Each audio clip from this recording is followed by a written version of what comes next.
You are listening to X-Wing Radio. Welcome back, explorers. Guess I can't really call you explorers anymore. Maybe we can stick with it. As you know, I'm David. That's Wesley. And this is X-Wing Radio.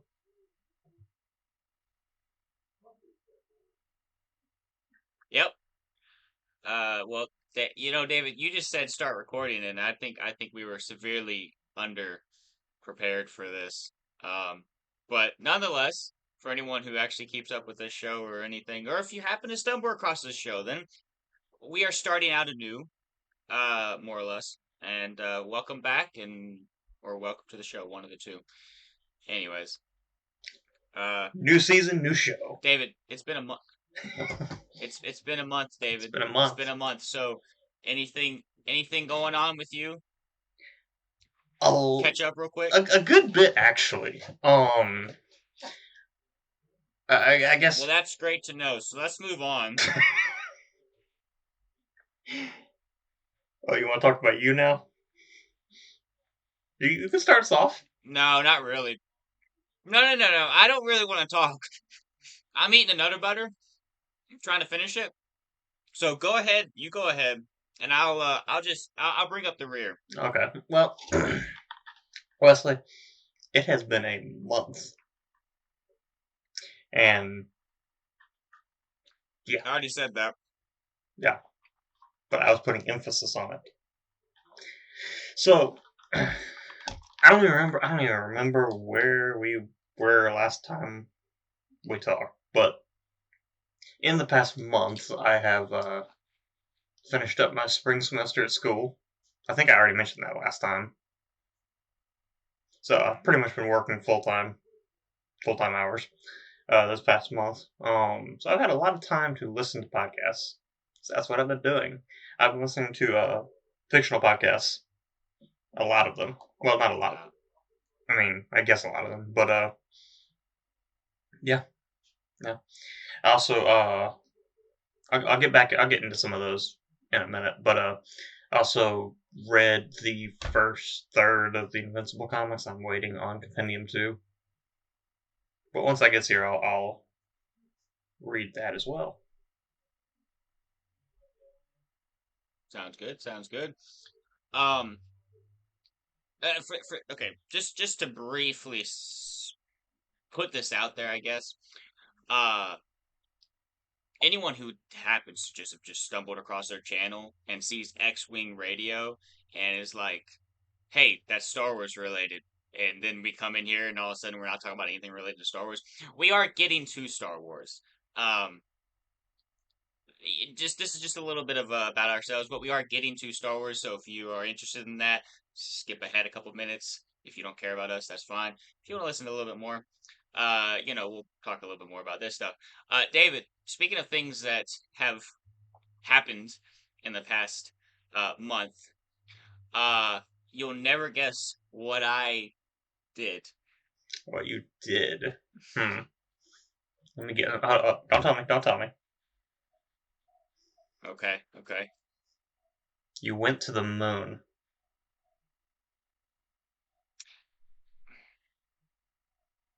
Ladies and gentlemen, this is David. I apologize for him. No, David. You'll be so proud of me when you hear what I done.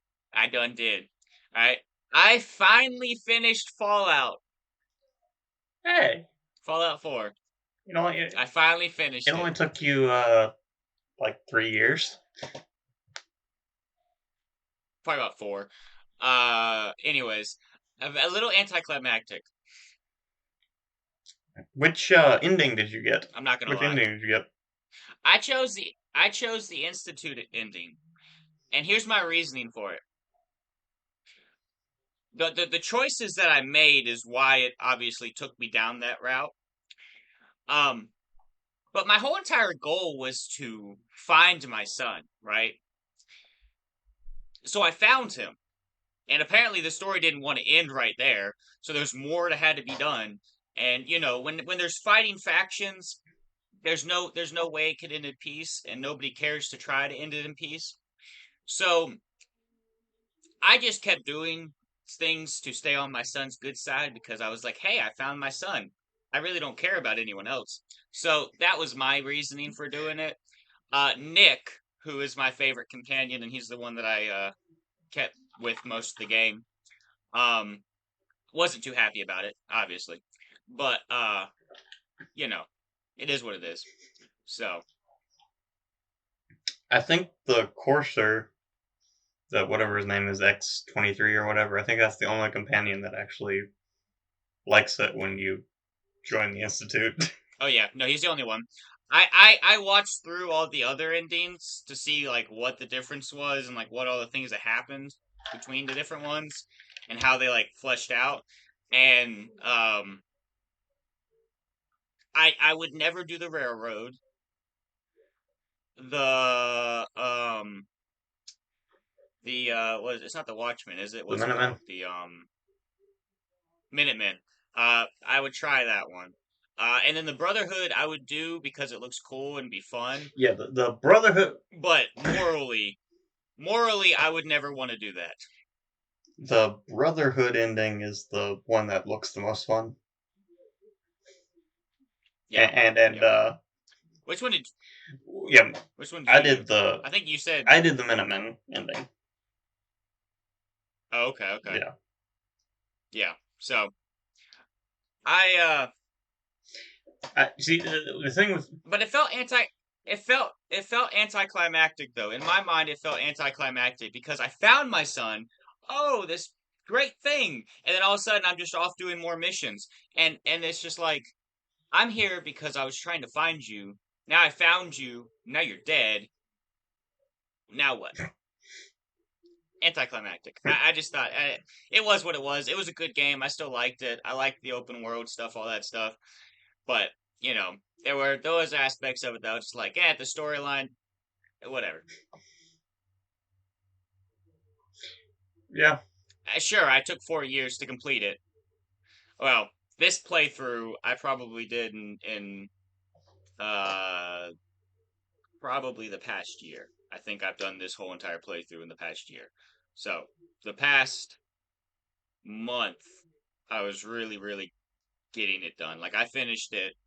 I think I finished it right before the day before we talked last week. So it would have been last Wednesday. I think is when I finished it. And apparently, I also heard you've been watching Fallout as well. Yeah, I'm halfway through it, but I'm waiting on my sister to keep watching it. So here's the thing. It's good when I watch shows with people because then I have accountability. They're like, "Hey, you want to come watch the show?" But it's also bad when I watch it with other people because then it's like, "Hey, you want to go watch the show?" "Oh no, I'm busy." Well, you both got to find time for it. So it's a little bit of a one thing here, one thing there. It is what it is. I've had time to watch more episodes, and I think it's 8 episodes, right? And I think we're on episode 5 now, so we're halfway through it. It's really good. I like it. It's just a matter of getting through the rest of it. Now, finding time. Now, you also mentioned last week that you had also been watching Invincible. I finished Invincible finally. Both seasons. Yeah. What did you think of Invincible? Oh, I thought they were good. I thought it was great. I'm really really ready for season 2 to come or season 3 to come out. I love Alan. Alan's my favorite character. Yeah. So we'll see what happens to him. But he's my favorite. Did you also watch the Adam Eve like hour-long? I did. Yeah. I did. Yeah. Yeah. That was pretty good. A little bit of a backstory is nice to see because her character is hopefully going to be a little more important as it goes on. You start to see that love dynamic coming in. So we'll see how that goes. Yeah. Yeah. David, before we get too far off topic, should we start talking a little Star Wars? We can.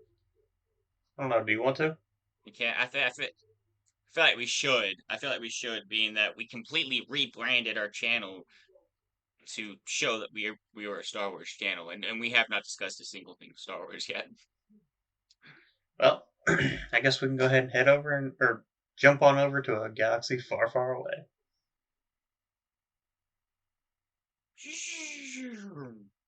So Wesley, That was what? supposed to be my version of So Wesley, hyperspace. But, what have we missed in the past month? a lot while also not missing that much. I feel the same. So let's go ahead and start off with Bad Batch because that's what we were talking about Yes. week to week before we took a month off. So Yes. you want to start off with your thoughts about the finale, or you want me to? You can go ahead. You can go ahead. Maybe you'll jog my memory about some things. Yeah. So I'll be honest. I did not watch it until last night. Hey, fresh in the So mind. That's yeah. good. I watched it when it came out, so I was right there. I watched it. So Didn't really matter. underwhelming. I didn't hate it, but I didn't love it. Yeah. Yeah. It was underwhelming. It was good, but it was underwhelming. So I think the big thing with this is that we need to talk more about the overarching story, the whole of the series or season, sorry, of season 3. So season 3 is the final season of the Bad Batch. So when we're looking at this, like for everything that they've been building up until this point, like everything about the Bad Batch, everything about Omega, all these different things, this is the climax of it. This is it, right? You know, this is all we get of this. And so we're expecting to get more out of these characters and more of what's going on here. And so that's what you and I went into this season expecting, okay? For anyone who's new to the channel, go back and check out our breakdown and reviews of the first however many episodes. What, there's 15 or 16, right? Yeah. So past 14 episodes that we've talked about. We have all the episodes we've talked about on the channel. And in it, we are constantly asking questions. Hey, what's this? What's going to happen here? What's going to happen here? And throughout the beginning of the season, we were both kind of optimistic because there were questions being asked, questions being raised that we were like, hey, this is something that we probably will get answered by the end of the season. And by the end of the season, we got less hopeful because nothing was getting answered. Nothing was going the way that we thought it should. Sure, we're not their creative team. We're not the one writing these things. We don't know what Star Wars and, Dave Filoni and all those guys are planning on doing in the future. But we kind of got let down because they didn't answer any of the important questions. And this episode continued to do that. We still, for all intents and purposes, we don't know why we followed that X or CT, whatever, the clone trooper, the assassin trooper, whatever. We don't know why we followed him half the series, half the season. He turned out to be just nothing. I mean, I understand that they were supposed to be parallels to the Bad Batch, but they weren't even like clones of the Bad Batch. They were just supposed to be the Hemlock's own special forces, essentially, for it. We got to finally see commando troopers, clone commandos. They were useless. There's just so many things. We never found out what happened with Wolf. We have no idea what happened with Cody. And, the end scene in this, in the end of the episode, the final episode of the season, we see Omega going off to join the rebellion. Well, that's great. I mean, that makes sense, right? And it makes sense, I guess, for Hunter and Wrecker and Crosshair to stay behind because they've gotten older. But we don't know what happened to Rex and Echo. Like, obviously, we know where Rex ends up, but we don't know how he gets there. We don't know what happens to Echo. Echo survives this. There's so many questions that they haven't had answered. And I've heard a lot of people say maybe they'll come up with a new series. Maybe they'll come up with like something to do with Rex, right? And sure, I would love to watch that. But at the same time, if you're asking all these questions within this one property, why not try to answer most of them within the same property. I understand Star Wars is a franchise. Star Wars has a lot to it. But if you're forcing people to watch everything where they can't just enjoy one thing, It's you're going to start alienating a bunch of the audience. it's starting to feel a lot like late Marvel. Hmm. Okay, early MCU. You got to watch all the shows. You got to Okay, watch okay. all the movies. You got to Er, all that to understand. Early MCU did it right. Yes, they were all connected. And yes, like okay, let's say like for the Avengers, like watching Iron Man, Hulk, Iron Man 2, Captain America, and Thor did give you some background to what's going on, background to these characters, but you didn't need to watch all those movies to go see the Avengers, understand what's going on, and enjoy it. And yes, there were certain things in certain movies that set up other movies. But again, it didn't have like this like main question, like the main question of the movie didn't the movie didn't just end and say, "Oh, you got to go watch this other movie if you actually want to know what happened." No, Yeah. and that's what Marvel started doing. That's what Star Wars is starting to do. Hmm. It I don't mind connected universes. I like them, honestly. But I don't think every single story has to connect as deeply as Marvel has done in the past and is continuing to do. I'm not entirely sure what the state of Marvel is right now. I do not keep up with a thing. I have kept up with the promotions for Deadpool Wolverine, but as much of that is Marvel, I'm just watching it because it's Deadpool 3. But anyways, um, but I don't know what Marvel's doing right now. I have not paid attention to any of their latest projects outside of that one.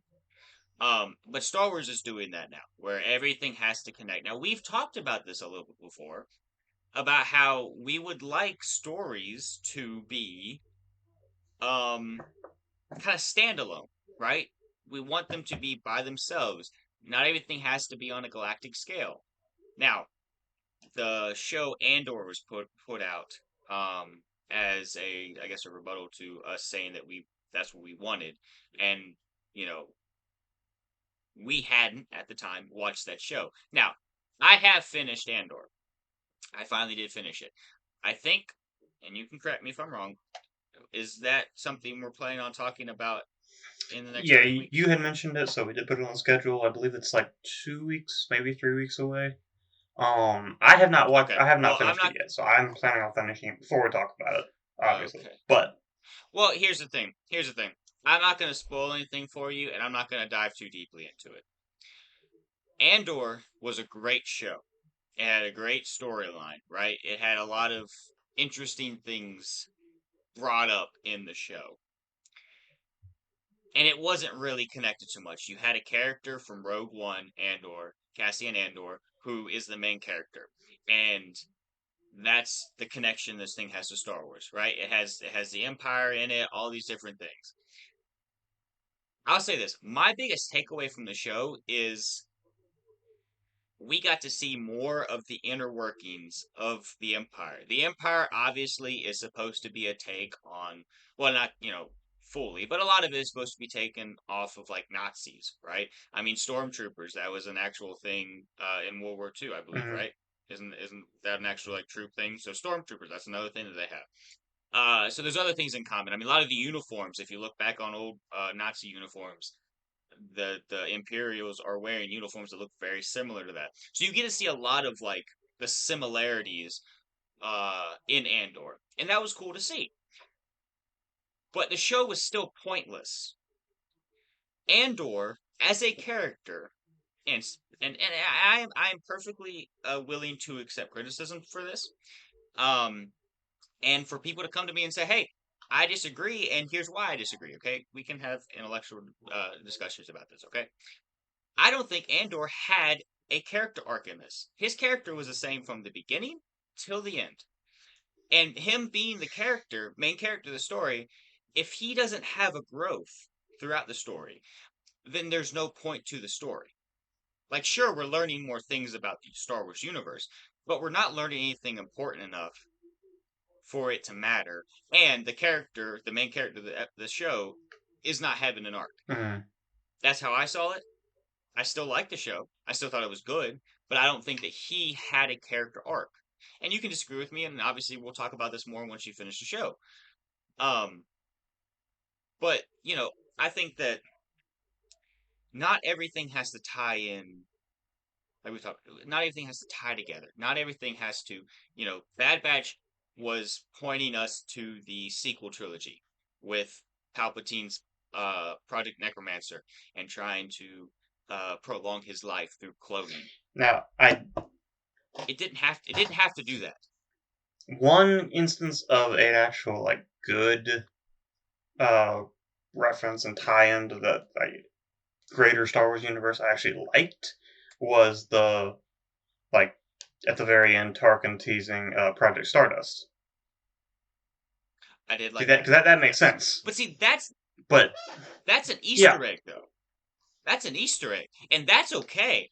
I like that. I like the Easter egg of the Death Star in throughout the Clone Wars that they mhm, do. I like the Easter egg of it in Episode mhm. 2 that they bring up the Death Star plans. I like those Easter eggs of hey, this is all tied together. Just so you know, it Same is. thing in Rebels too. But it but it doesn't all have to. The main plot of the story does not have to all tie together. Okay, if you're watching through Star Wars, if you're watching through the Clone Wars, anytime they bring up the Death Star, if you've never, like, if you're a kid, right, and all you've seen is cartoon Star Wars, and you're watching through the Clone Wars, right, you can see things about the Death Star. You can see things that hint at Anakin becoming Darth Vader, and still enjoy the show and not understand what it's alluding to.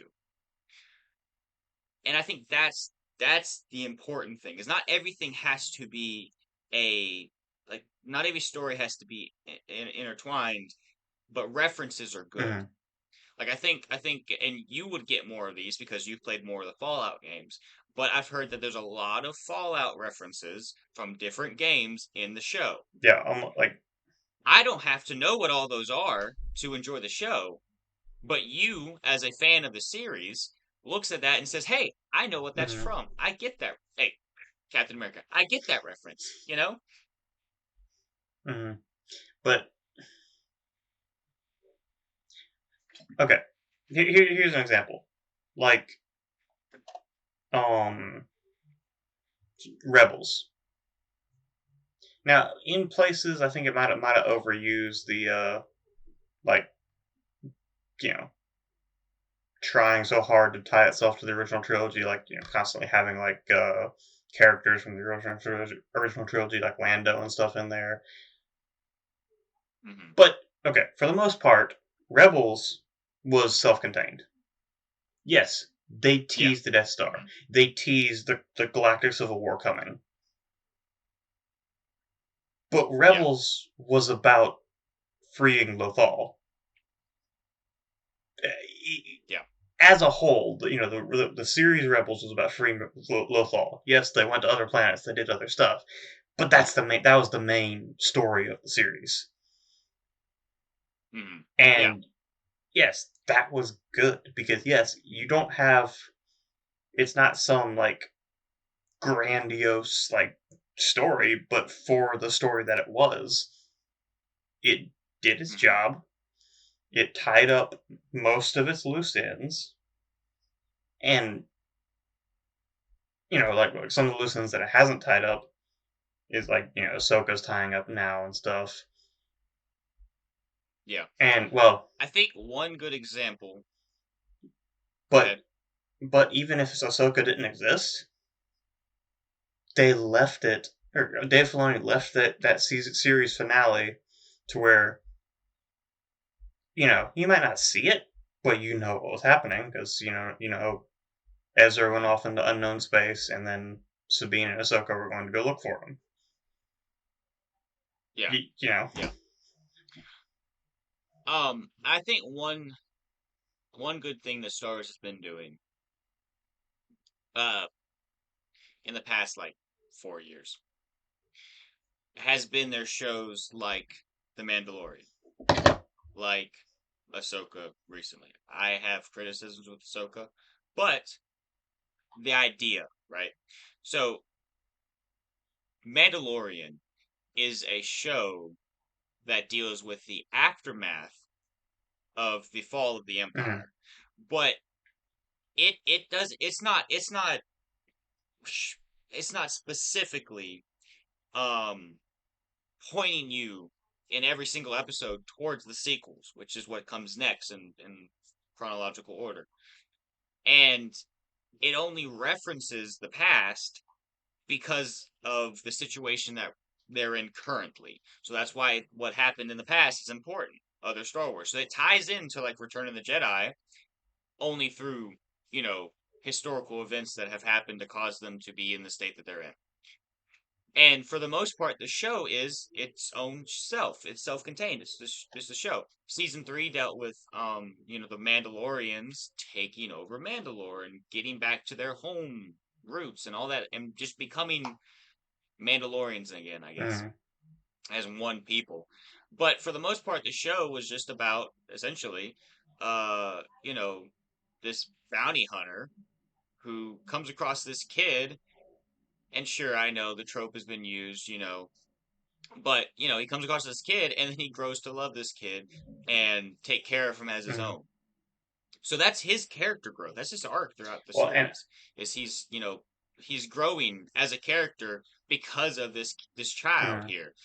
So and not everything ties into all the other movies. Like you can watch. I told Sarah because she came up to me the other day and she said, "Hey, I really want to watch The Mandalorian. I probably should just go ahead and start watching it with her." After saying what I'm going to say, I'm gonna. I told her originally. I said, "Whoa, let's go watch Clone Wars first, because she's watched the movies. She's watched all the movies. Maybe not the sequels, but those aren't important. But she's watched all the movies, and I was like, well, let's go watch the Clone Wars TV series because there's some, not much, mostly just the dark saber, but there's some things that are important from it that and I want you to watch this too." And she was like, "Okay, cool." But you don't really have to watch anything else Star Wars related to enjoy The Mandalorian, mm, which is probably why I'm going to say, hey, let's go ahead and start watching The Mandalorian because you want to watch it and it's Star Wars. Let's watch more Star now Wars. Why not? And she won't have to really know much about the rest of the universe to understand what's going on in these the episodes. only annoying thing, and I know I'm I, I don't know if I'm technically gatekeeping, but I'm close to it with what I'm about to say with this. But Go for the it. only annoying thing with that is I remember when season 2 came out when Bo-Katan was first introduced in The Mandalorian.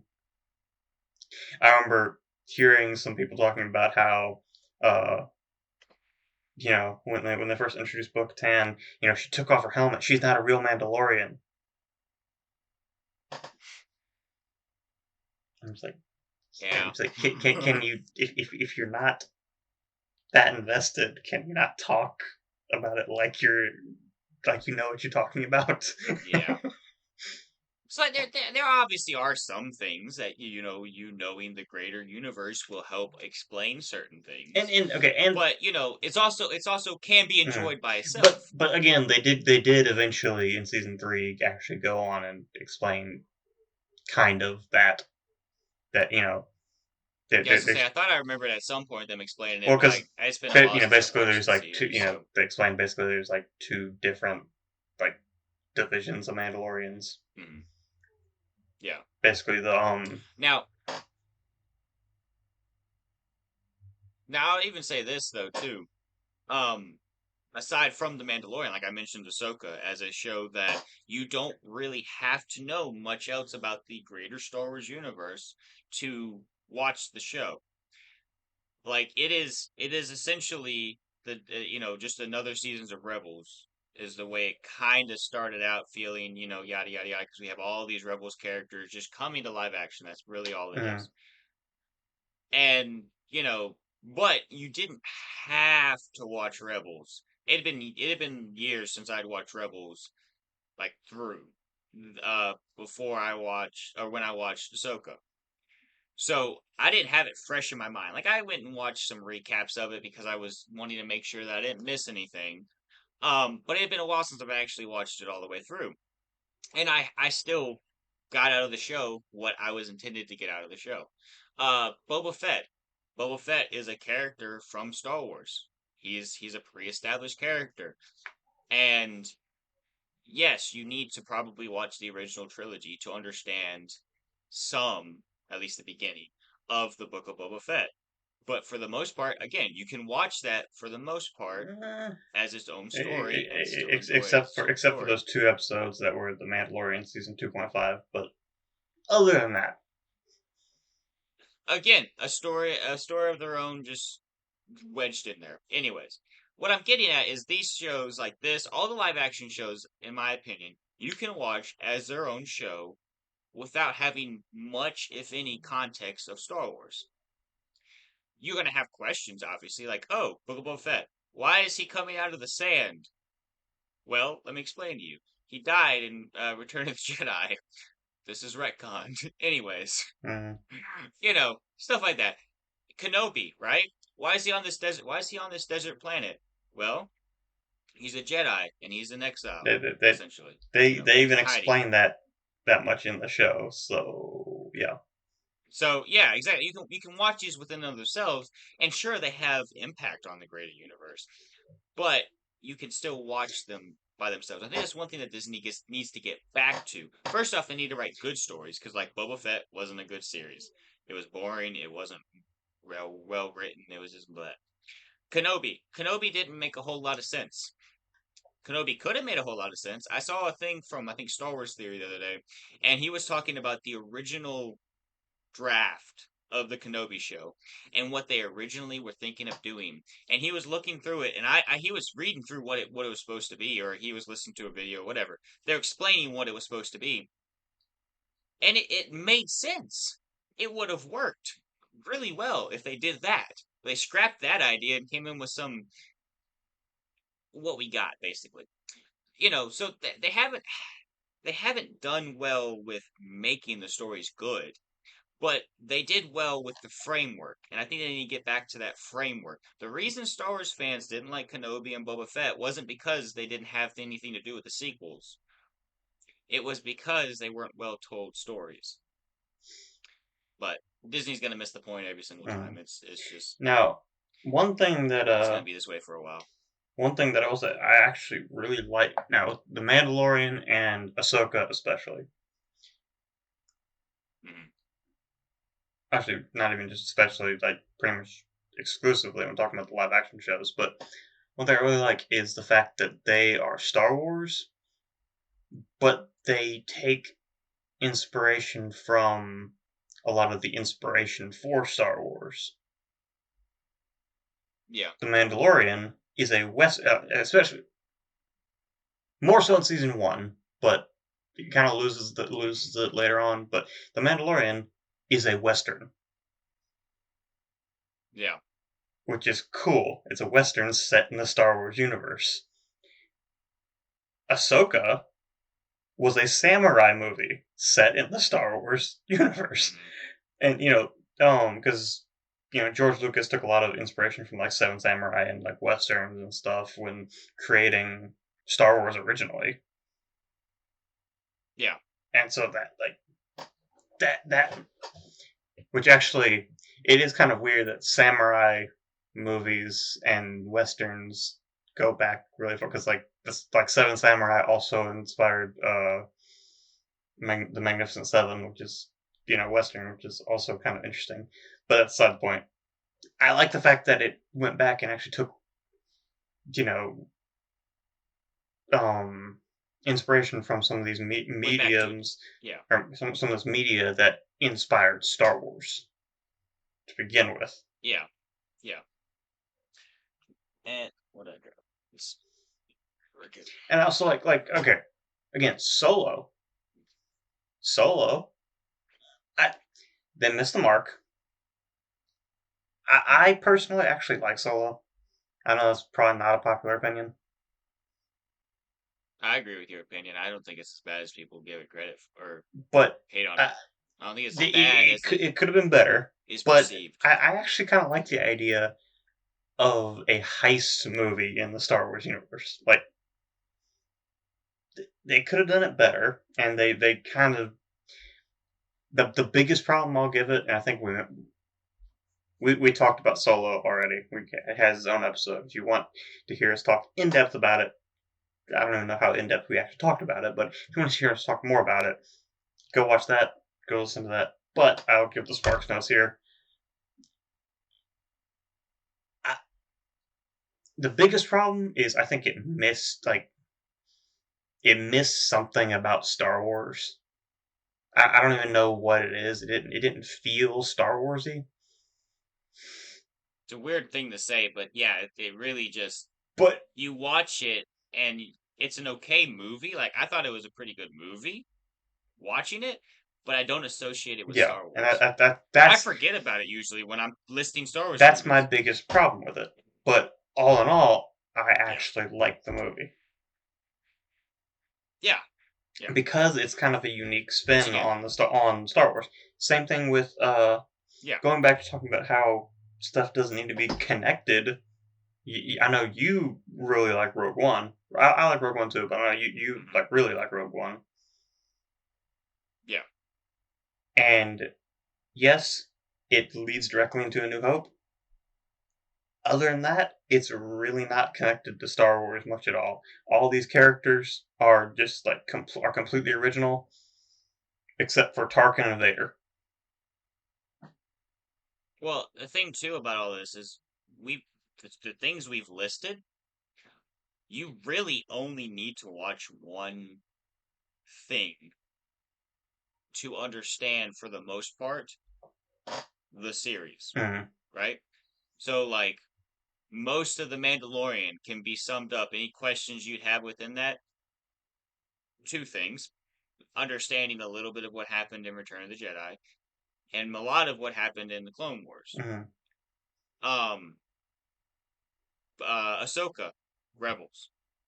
Boba Fett, most of Boba Fett, Return of the Jedi. And Mandalorian, yeah. Uh, and Mandalorian, but you know, a lot of it most of it you can understand from Return of the Jedi. But you know, that's still one or two things. That's not a Yeah. whole lot to get into. When you're watching Kenobi, you probably need to watch Revenge of the Sith and probably need to know what's happening in A New Hope. That's still not that much to get through. When you're watching uh Rogue One, you need to know about A New Hope.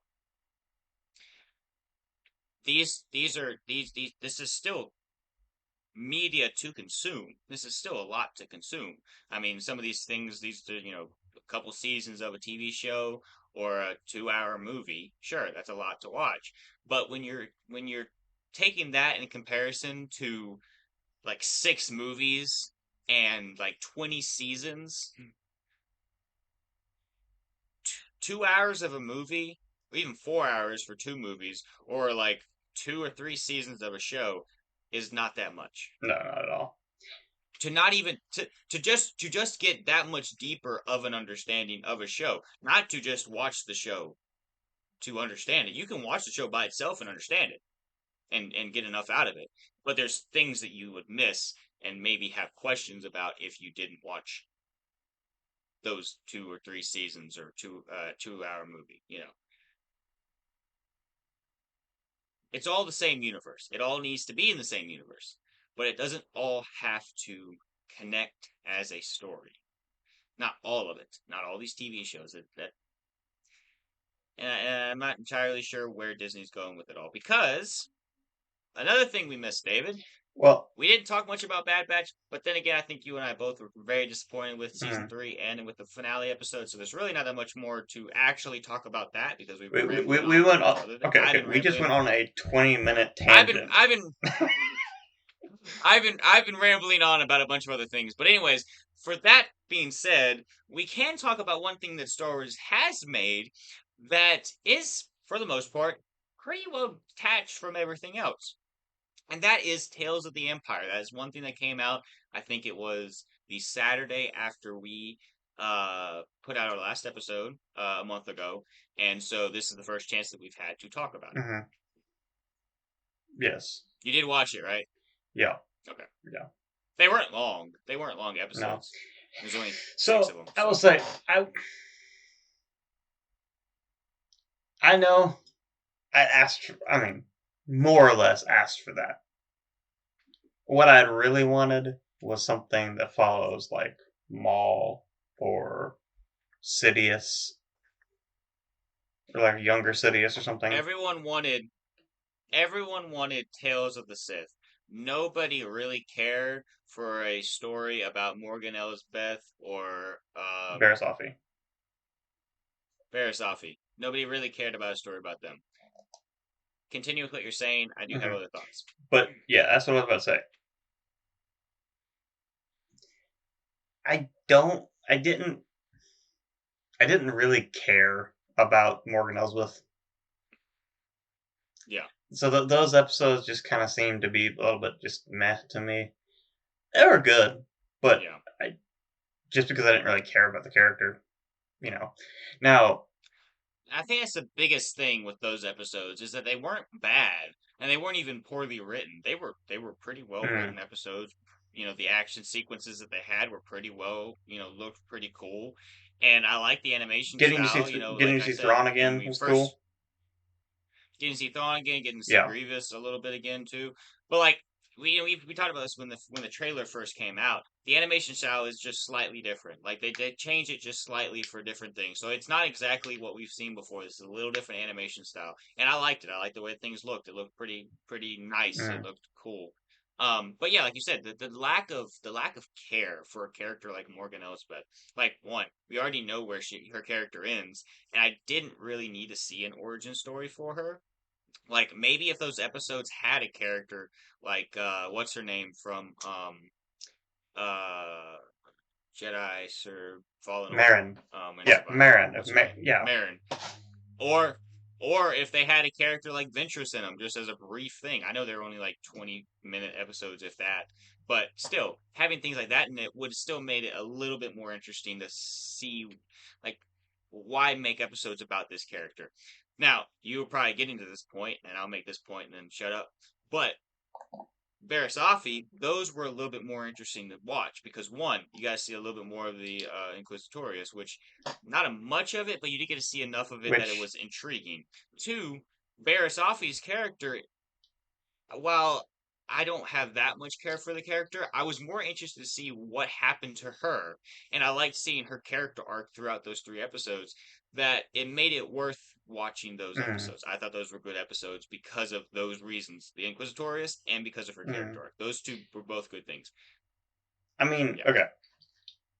And I've talked about this before on the podcast, and you mentioned the fact that it and I know it is pretty much strictly the fault of Jedi Fallen Order. But I love the Inquisitorius.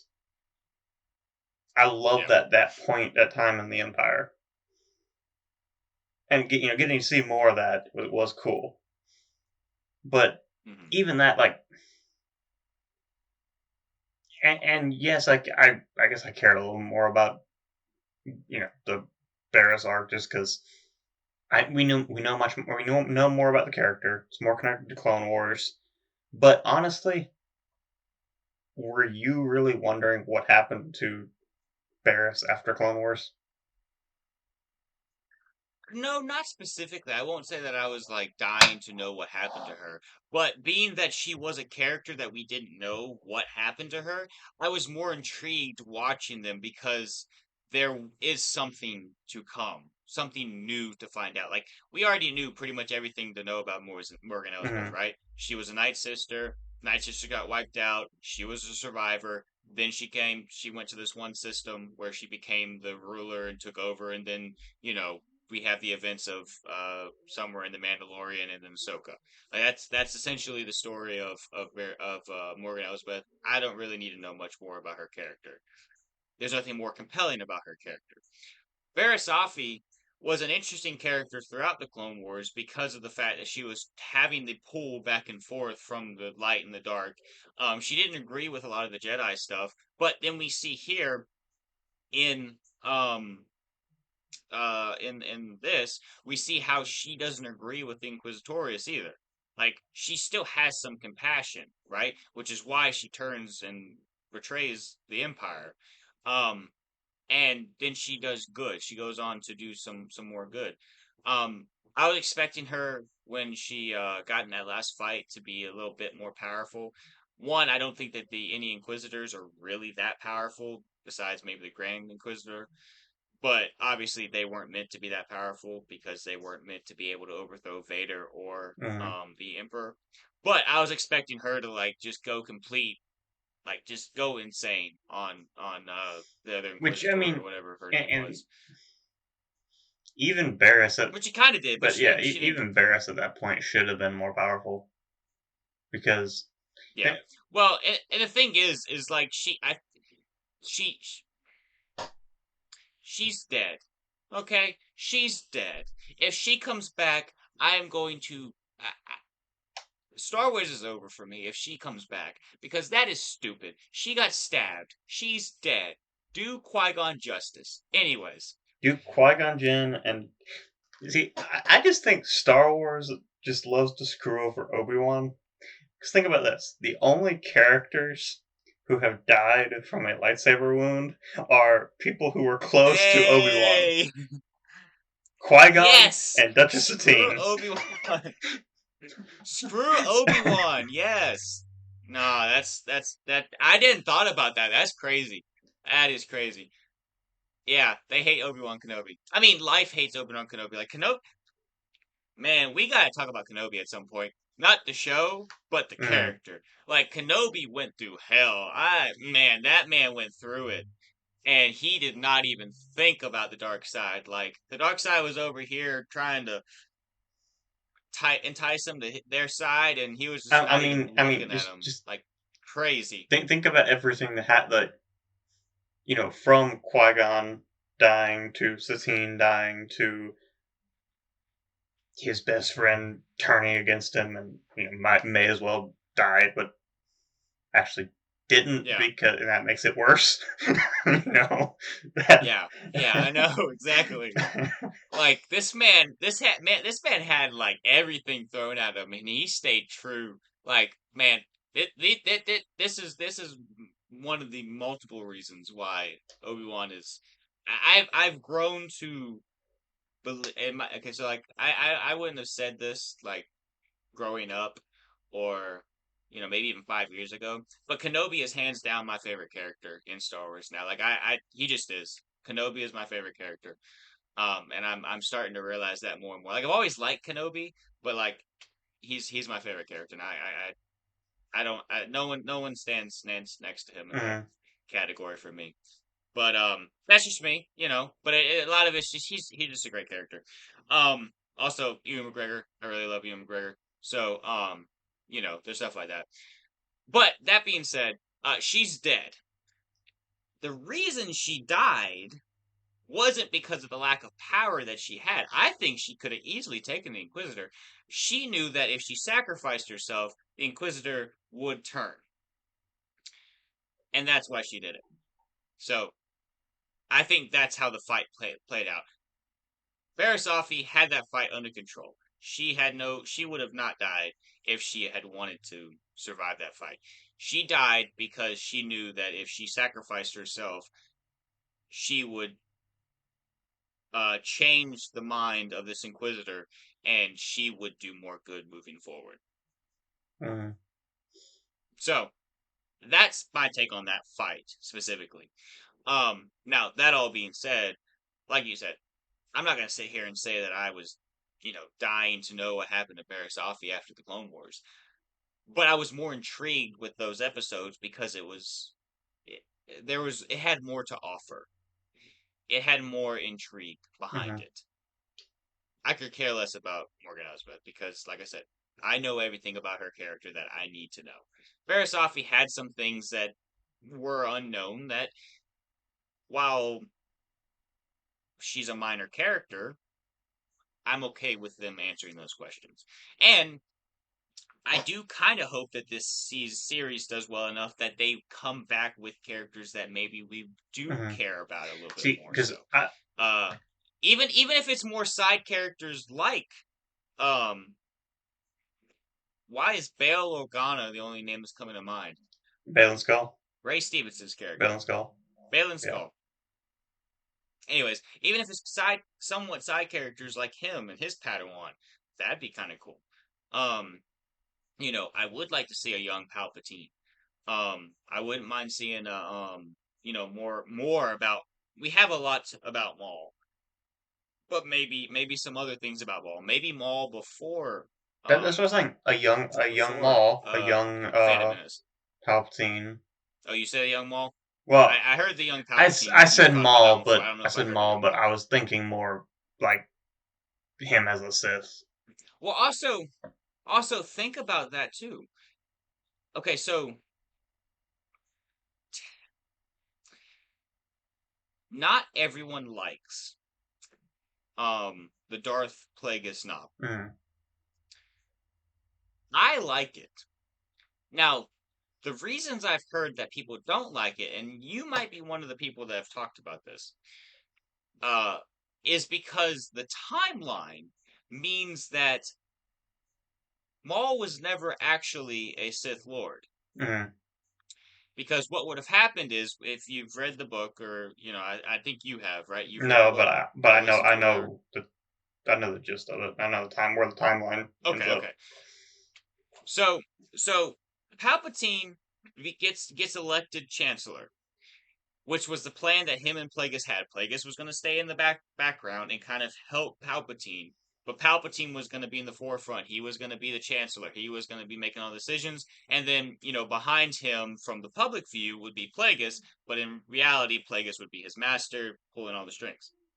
So that's what Plagueis' plan was. Well, Palpatine says, "No, I want to be in control. I want to be the only. I'm ready to be my own master."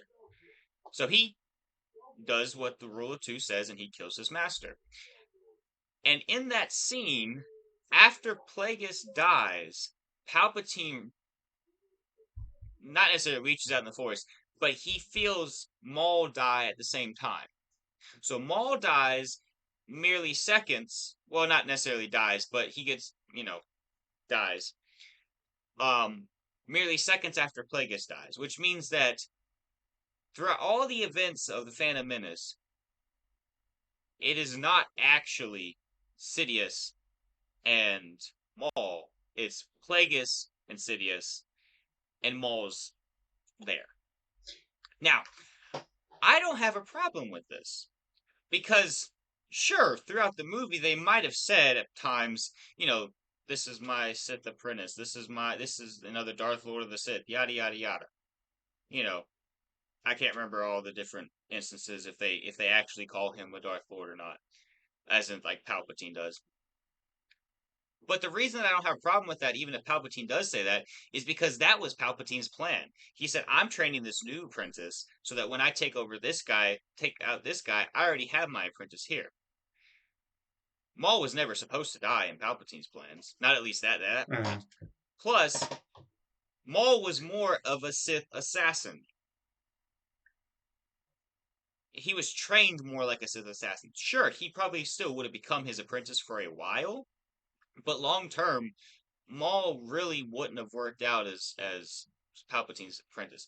Also, the events of the Plagueis novel are just so cool that I just think it needs to be canonized. Like, I don't care if there's some problems within continuity. Star Wars has so many continuity errors, it doesn't matter. Plagueis novel is a cool novel, and I like that it's canon. I like that Plagueis helped Palpatine get into power, but if you look at it, while Plagueis thought he had all the control, Palpatine was that much more manipulative to make Plagueis think that he had all the control when he really didn't. Like, I don't know. I like the idea. You don't have to agree with me on this, but that all being said, they do dive into a little bit of young Maul in the Plagueis novel, and I wouldn't mind seeing more of that because we might be able to see a little bit more behind the scenes. They could actually canonize, or it's not canon, but they could, completely say, hey, we're really not going down this route now. Plagueis is dead long before this, or hey, he is still around. They can actually make up their mind on what they actually want to happen, where it's not just, no, that's not canon, but maybe we'll go do something with that later. But what we get to Now, see a young Maul, we get to see more about what's going on with his character before the Phantom Menace. now, one thing they might be able to do if they wanted to try to, because I'll admit, the reason that a lot of people don't like that about the Plagueis novel, and the reason I don't really like that, is bias for the character of Maul. That's really what it boils down to. And I'll admit that. But See, I understand that. I understand that, and I like Maul, but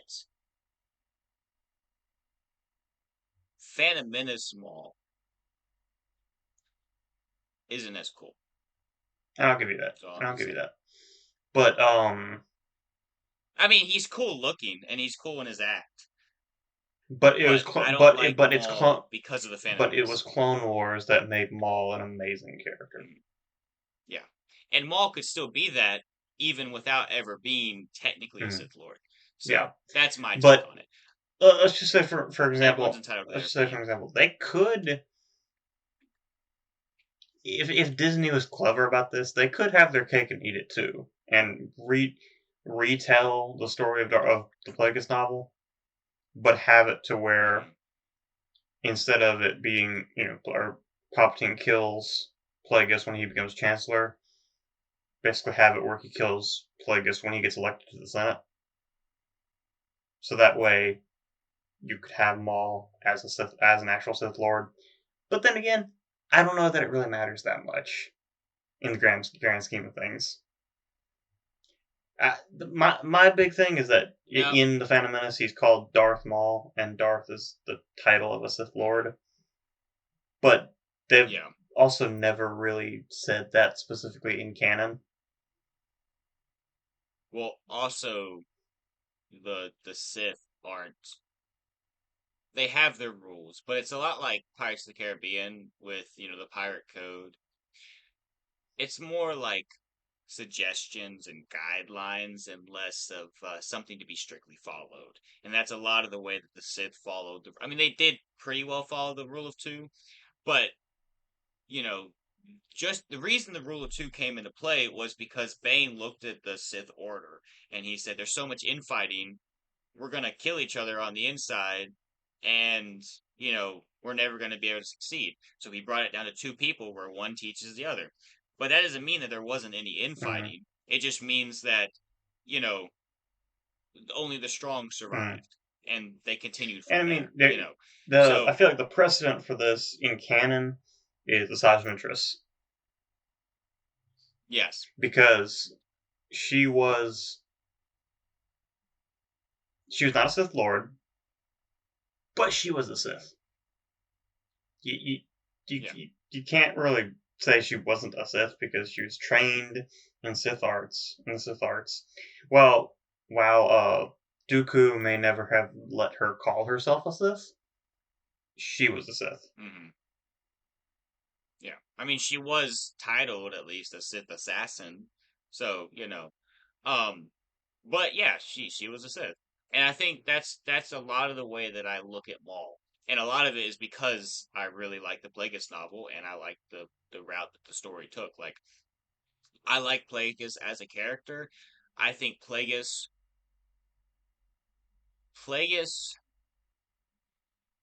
Palpatine would have been as cunning and scheming as he was, no matter what. But I think Plagueis just added another layer to it because he was his master. Now, because Plagueis was a very, very detailed planner, and like he was very, and obviously at this point in time, the Sith had been extinct for a long time. They've been hiding for a long time, so they'd kind of gotten used to doing this and kind of working politics and all that stuff. But Plagueis was a lot like in the story of it, he's a lot like Palpatine. The reason Plagueis ends up falling is because he thinks he's better and stronger than Palpatine, and so he kind of, at least the way that the book explains it, and it's all explained from Palpatine's view, but the way that they explain when Palpatine kills Plagueis is, you know, kind of like Plagueis is sitting there like, do it, like kill me, see if you can kill me, and then he lets that go a little bit too far and doesn't resist enough, because like even Palpatine admits in the thing, he says, I don't know if I could have actually killed him if he wasn't a little arrogant, or he also was drunk in the scenario too, so that probably played into it. But he had a high arrogance and thought he was better than Palpatine, and so I don't know if it really would have worked for him to have killed him earlier.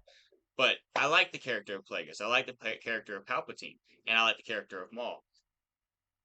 But I see Maul more as that Sith assassin type thing. Like it's kind of like Palpatine was starting to do what Dooku was doing, and then he just was gonna integrate it into it a little bit more. Like I mean, they do talk about it at times in Star Wars where Dooku was planning on eventually at some point, I guess, killing Sidious and having his own apprentice. But obviously Now, Palpatine had different plans. now, how would you feel if they started doing an anthology series, kind of like Tales of the Jedi or Tales of the Empire, but basically taking one season and making a canon version of some of these novels, like Plagueis, like Darth Plagueis, Oh, or like I'd love that. Dark Even if Disciple. they didn't make a canon version, I'd still love that. Just like actually see it in you know on TV. But okay, Like if they do okay, but cartoons, with which I like think they should, but just to see it, that'd be kind of cool. okay, I understand with with like Heir to the Empire. As it stands, the book does not mesh with modern Star Wars canon at all. But there are books like Dark Disciple, like Darth Plagueis, that wouldn't be that hard to adapt to a show and just change a few things that are minor to the plot of the actual story of the book. Yeah. And they'd fit perfect with canon. I think, and I hope maybe Invincible is popular enough for Disney to catch wind of this and understand this concept. Fans of certain works and certain genres don't care if you tell a new story, if you give them some plot twist they've never seen coming before. They don't care about that. David, you're a huge Lord of the Rings fan. And this proves it. All fans want is to see it on the big screen. If it's a book like The Lord of the Rings, or if it's a comic series like Invincible, all they want is for it to be on the TV, that they can watch it. It's all they want. They don't care if you surprise them. They just want to see it.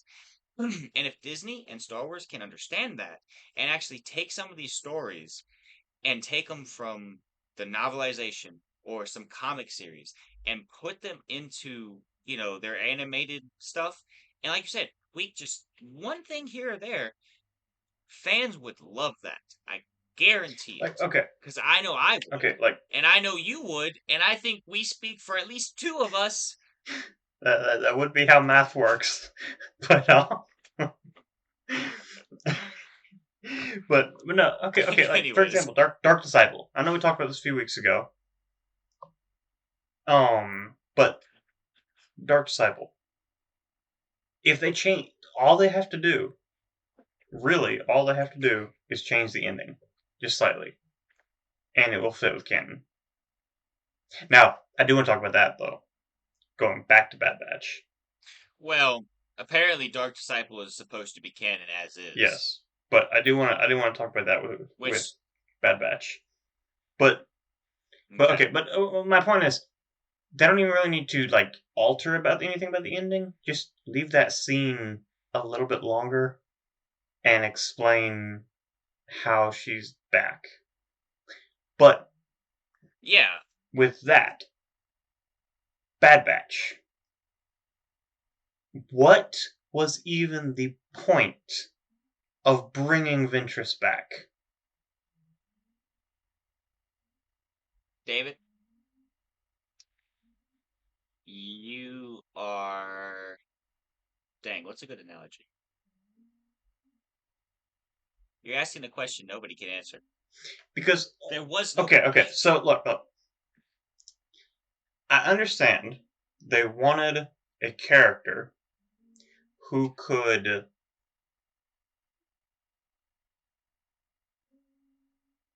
teach Ahsoka a little bit about the Force, which did not, or not Ahsoka, teach Omega a little bit about the Force, which honestly had no impact on the overarching plot whatsoever.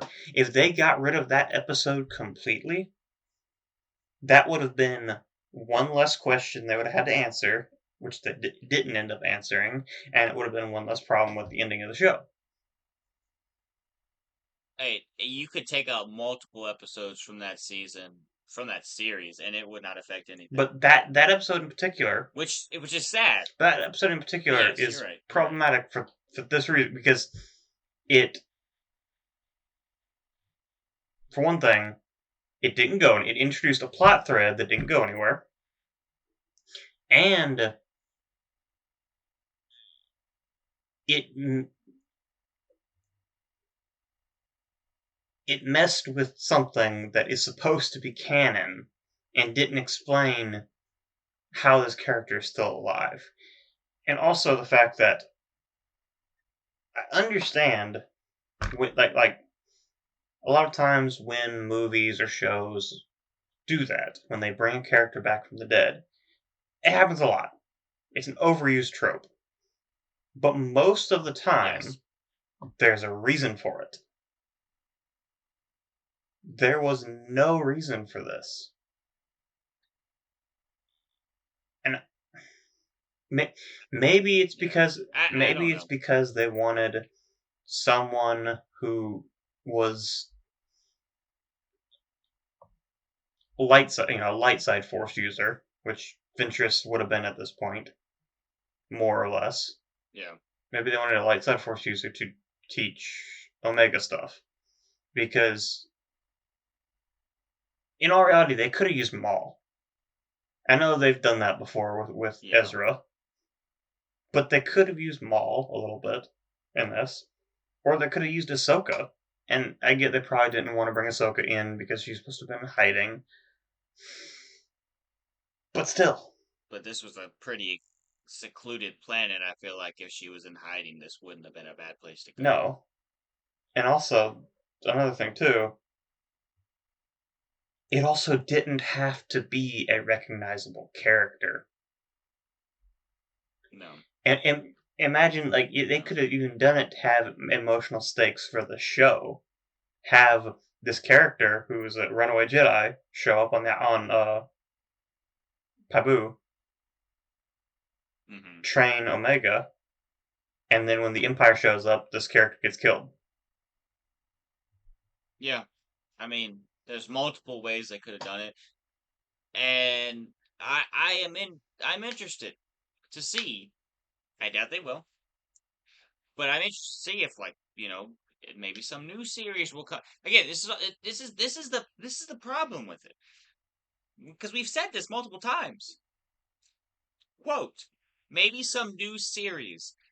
We shouldn't have to have a new series to answer these questions, but hey, if we have to, maybe we'll have another series where they will talk more about Ahsoka. Got me doing it. Asajj Ventress and her character, you know? Because that is one character that Mhm. I would say I would like to see Yes. more about after the Yes. Clone Wars. But if that was was a backdoor pilot for a show, they did a bad job with it. Oh yeah, no, Example. hands down, yes, they did. The first 4 episodes of Clone Wars Season 7 were a backdoor pilot for the Bad Batch. Mhm. It introduced the characters.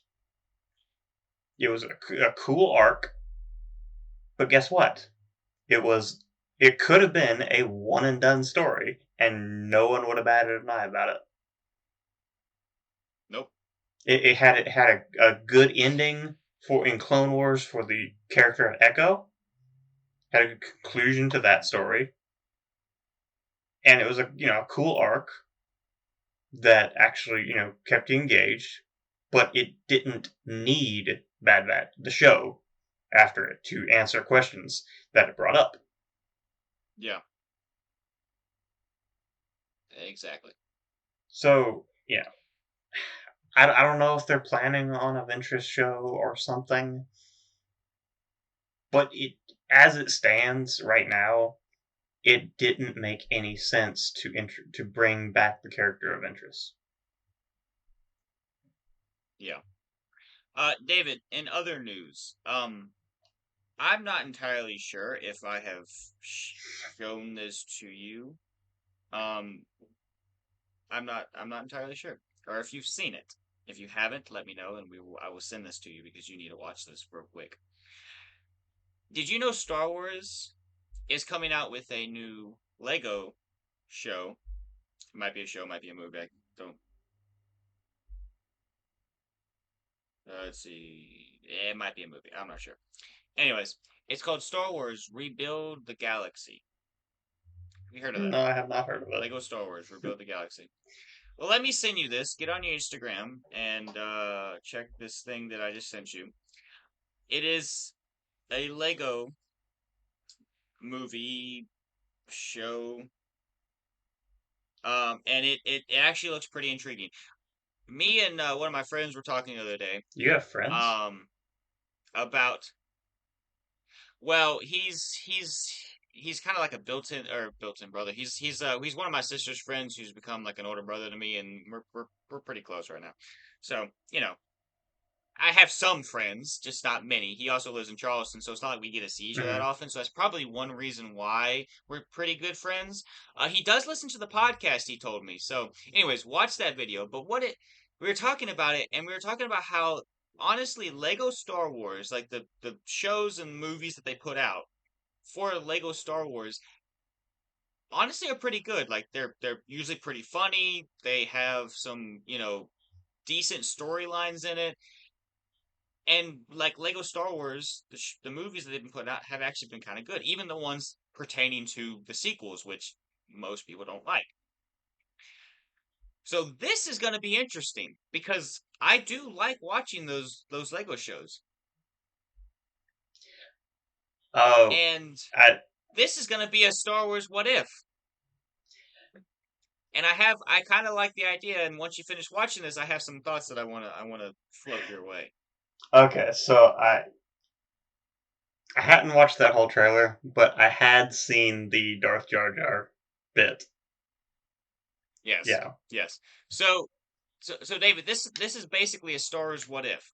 Now, I've seen a lot of people say that this is not what they wanted when they were asking for a Star Wars What If, because obviously you and I are not the first people to think that Star Wars What If would be a great idea.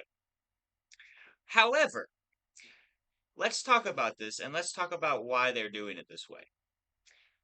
Marvel did What If. Marvel makes live action movies, shows, all that stuff. Animated was not their main media in which they medium in which they gave us content. So when they made an animated TV series about things that could have happened or happened in a different universe, all this stuff, it made sense, right? Because it's animated, so we can disassociate this with the live action stuff. Well, Star Wars is really heavily animated. We got Clone Wars, we got Rebels, we got other stuff. So, we Star Wars is heavily animated. We have a lot of things animated within Star Wars. Now, I'm not saying they couldn't have made an animated What If for Star Wars, but I think it's kind of a clever idea for them to use this outlet of Lego Star Wars to do this, because then we can disassociate it more from the regular Star Wars universe and still kind of get to see these stories. And maybe, just maybe, since it isn't a Star Wars What If and it's its own story, maybe they test it out over here and see how fans like it, and maybe they bring some of those elements to actual canon Star Wars, you know? They obviously know enough about the fan base to have made that trailer and have gotten the Darth Jar Jar. So, I'm intrigued. I do want to talk about it when it comes out. We have till September. And it'll come out, I think, September 16th, I think is the date that it said. But I'm intrigued by this because I do think the Lego Star Wars stuff that they've made has been pretty good, what I've watched of it. And I think this is something that, while the Star Wars fans maybe haven't said they wanted this, is something that is good for Star Wars. I think it's a good route for them to take, because this is not going to matter. All that matters within this is it a good story? Do you have likable characters? Do you have characters that have arcs? Mm-hmm. All the things that go into telling a good story. That's all that matters with this, because none of this matters for the main universe. And I think it's a big test, kinda, for them to see how it goes. You know, we have in a couple weeks, maybe less than a couple weeks. We have the new TV show Acolyte coming out.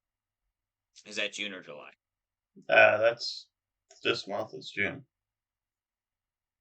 Okay, so it's coming out soon. So we'll be talking about that a little bit and seeing how all that goes at some point. We still, I guess, need to discuss how we're doing that. But anyways, we'll get to that later. So that show, I think in both of our minds, is just going to be another live action show that Disney's making. I'm going to watch it. I've gotten more intrigued by it as time has gone on, but you know, it takes place in a time of Star Wars that we haven't really seen yet. It's going to have new characters, and there's a lot of things that some people, and I included, are a little bit, I don't know if confused is the right word to say, scared or interested. It's all those kind of it's all those emotions. combined. All those combined. Of how they're going to deal with this. There's a lot of emotions in figuring out how I feel about this show and how it's going to go, because this takes place between Darth Bane and Phantom Menace. The Sith aren't supposed to be around at this time. You can correct me if I'm wrong, but this takes place during that time, right? Yeah. I'm pretty sure. It's supposed to be like 100 or 200. 500 years? It's supposed to be like 100 or 200, something like that. A few hundred years before the Phantom Menace, yeah. Yeah. Which means that the Sith aren't supposed to be around. So, and we have that in a Star Wars movie. So if all you're going to go off of is the movie timeline, you still run into problems. So I'm curious to see how this goes. But I'm also intrigued. So because we'll see how that goes. Like, that's not as important. That's not important for Star Wars. Mm-hmm. Well, you can get to your point in a second, but like that's not important for Disney Star Wars. What's important in my mind, and I don't know who all is over like the Lego portion of this, but is what they come up with over here. Because this is a standalone thing that does not matter whatsoever. And if they can make a good thing over here, then you can make it over here. You're just not. They've showed glimpses in the past of being able to make good stories and good content, but it's so few and far between that there's not a lot of hope. We do have Dave Filoni as he's the creative head, right? That's what he became. Yes. Something like that. So if he's a creative head, then I think that he probably would have a hand in pretty much anything that Star Wars has put out in this realm. So we know what he can do or what we think he can do. Let's just see if he can actually do it. And I think as dumb as it may sound, this Lego rebuild the galaxy is important for that, to see if they actually can make something good. Because this is Disney Plus, this is Disney Star Wars. It's Lego, but it's Disney Star Wars. Mm.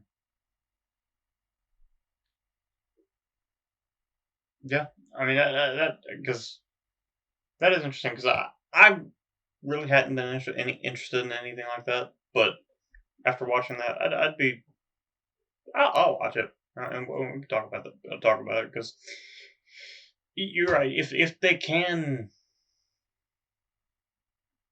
okay, season 7 of the Clone Wars and Rogue One and Solo, and to a degree even The Force Awakens and The Mandalorian, they can make good stuff. And it doesn't even have to be like amazing. They can make good stuff. In the case of like Rogue One or season 7 of the Clone Wars, they can make amazing stuff. They just haven't. And with all the money Disney has, they should be able to consistently make amazing stuff. Yeah. Or at least good stuff. I think I will say this. I think a lot of what happened and a lot of the problems within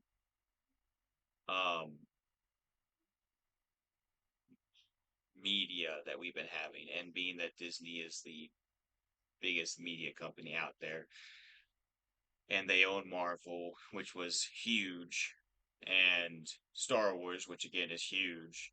The biggest problem that we've been having is the catch up from the pandemic. They felt like because they lost so much time, they had to put so much out. And so everything was nice and steady. And I understand that, Star Wars has been having problems since before that. But I think Star Wars has figured out from Marvel that they need to slow down. Mm. Well, Marvel look, wrecked themselves because they tried so hard to put so much content out and none of it was good. And Star Wars kind of started doing the same thing for a little while there too. But look at Marvel, like right now. The only movie, well, there might be one coming out later this year. I don't know. But I'm pretty sure the only movie coming out this year that is Marvel is Deadpool and Wolverine. And I don't know if I'm gonna go see it in theaters, but I'll watch it. I'll at least watch it when it comes on Disney Plus because it actually looks interesting. Most Marvel movies more recently have not even looked interesting. I don't know what. I can't say I went and saw Quantumania whenever that came out, because me and Sarah were wanting to go see a movie and we saw Marvel, so we were like, hey, we kind of like Marvel. Let's go watch that. I think that was the last one that I've seen. Now I saw it in theaters, but I think that's the last Well, one I've seen. Guardians Um, 3 came out after that, but okay, I guess I did good. see that one. But again, Guardians 3 Um, was an outlier for it actually being good. The rest of them have, you're higher on it than I am, but it was okay. but still, Sorry. it was better than everything else that's come out more Yes. recently. Like I did Yeah. watch No. Of course. Quantumania. Didn't really care before I watched it. Still don't really care. I have yet to see the Marvels. I do not plan on watching the Marvels. No. No. And honestly, I'm just kind of. I haven't even watched Loki season 2 or what was the other show that came out No. last year. I haven't watched them. Don't care. Secret Wars, which I've heard was absolute garbage. Yeah. Yeah. But I think they're starting to turn around maybe a little bit. We'll But see. okay, but They've taken even a go break, back and and look that's at good. like Phase 3. Yes, Phase 3 had a bunch of good movies. But that's when they started releasing 3 a year. Yeah. And Phase 3, not every movie in Phase 3 was a banger. In Yeah. Phase 1, Phase 2, yeah, they're like, especially Phase 1, yeah, they're comic book movies. They're corny at parts. But most of them, for the most part, Yeah. with the exception of Thor the Dark World, are good movies. Hmm. Like, Captain America the Winter Soldier is still probably one of, if not the best, MCU movie. Yeah. Isn't that the one we ranked number one? Nah, I when think did we our ranked that thing? number 2. I think we ranked Civil War above it. Which I think, if I were to redo that, I think I'd put Winter Soldier at 1. But It's still respectable, but I think looking back on it, I think Winter Soldier should be number one. mm. I think for the most part they're but interchangeable. then again, we As were far as also like, ranking but 32 movies. It was hard for me to actually think straight yeah, that whole time. It and you had to remember them it that all in all parts of the okay, movies and okay. why you liked them, and why you We were didn't. ranking 32 movies, and it took us 2.5 hours. I think we can get a little bit of grace on this subject. But okay, but it was still. Anyways, we're not here to But do that. our top 10, I think, is David, still respectable. Anyway, yeah, David. The good thing is we never have to do that again. we are ranking Star Wars next week. It's not 32 movies. It's 11. Significantly 11. less. Yeah. Well, I don't know. Are we going to include less. the Clone Wars movie? Yes. Okay, so yes, 12. we need to do that. So 12. Because see, we talked about it. See, we talked about it. We said we are going to do the movies and we're going to do the shows. We're going to do those separately. So if we're going to do the shows, we need to do this Clone Wars Okay. movie. So yes, so that's 12 movies. That's 20 less. Yes, which I'll need to watch that one again because it's been forever since I've watched it. I'll have to get a heads up before we rank those. But anyways, David, we're back. We're back. We're back indeed. That being said, though, do we have anything left that we need to catch up on? Because this episode basically was just catching up. This was like you said, this is basically just a new season for us. We've come back. We took a month off. Sure, we renamed the channel. We aren't going to rename the channel after every single season that we, That's at least not the plan. We're really going to try. Anyways, we're going to be confusing everybody. Anyways, but we're back. We've talked about I think everything that has happened over the past month Star Wars related. Sure, there's been a lot, which we took a break because I had a baby. Well, my wife had a baby. Our family had a baby. Anyways, So that's why we took our break when we took it. But honestly, it really was a bad time to take a break because a lot of things happened while It- we were gone. And I'm sure we missed some things that we will continue to talk about as time goes on because they'll be somewhat important. But for the most part, I think we hit Mhm. everything. Yeah. So as I just mentioned, next week we are ranking all 12 Star Wars movies. So So that's next yeah. week. Dang it! I gotta watch the Clone Wars movie. Well, hold on, let me pull the schedule here. I'll let you decide right off the bat here. So on the schedule right now, next week is all Star Wars movies, and then the week after that is Caravan of Courage. So I will let you. I'm fine doing the movies next week. I'm fine doing the movies Okay. next week. I just need to I just need to watch Okay. the movie because I So haven't yeah. seen it in forever. So stay tuned. Come back next week for us to rank the superior Star Wars movie ranking.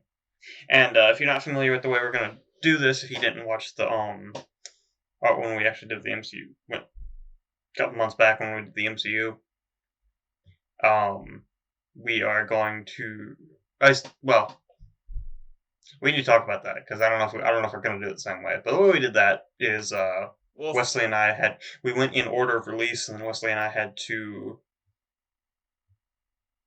debate. basically say if it was better or Yeah, worse than well, those. Wesley and I kind of had to. Sometimes we had a little bit of a debate on where to place stuff. So you might see a good argument. I don't know. Things don't.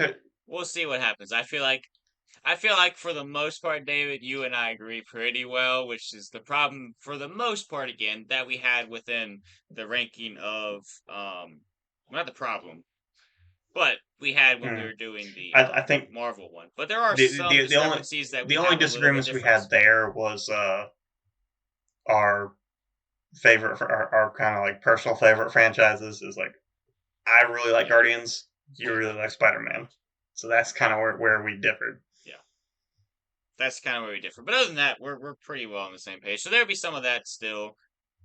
So we'll see how all that goes. You know, we stay tuned for next week, David. We don't have an outro, at least catchphrase or anything like that. Do you really want to try and butcher something together for this, or do you just kind of want to roll some credits and get out of here? I mean, I'm fine with that since we don't really have anything rehearsed. So just check us out next week, and All right. that's it.